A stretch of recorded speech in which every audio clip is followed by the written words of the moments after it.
Здравейте, приятели! В днешния ден ще ви представя една много интересна комбинация, която е с тема калинки.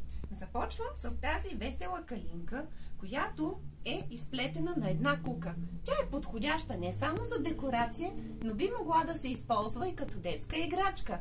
Тези много красиви крилца отзад на гръбчето леко се движат, а в горната част има специално ластиче, което позволява да я закачите някъде и тя много приятно се поклаща. Весела, забавна, плетена играчка, която е подходяща за вашето дете.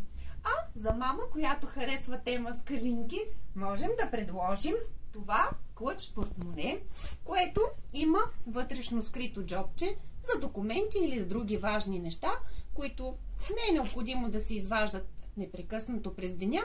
Предно джобче, където да се поставят монетките, и вертикален джоб, в който да сложите мобилния си телефон.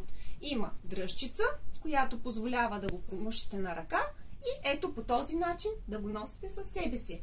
Звукът на телефона винаги ще се чува, защото самото отворче има известно разстояние до самото капаче.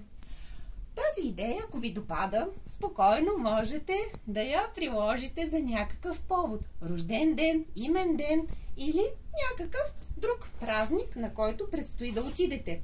Особено ако жената или девойката харесва тема калинки. Поради тази причина разработихме тематична картичка с калинки. Ако решите, можете да се възползвате от нея. Ако примерно ви допада идеята да се възползвате и от портмонето, и от играчката за детенце, можем да ви загатнем за още един артикул, който да включите в цялата калинкова комбинация, а именно този плъстен сапун, който отново има картинка на калинка.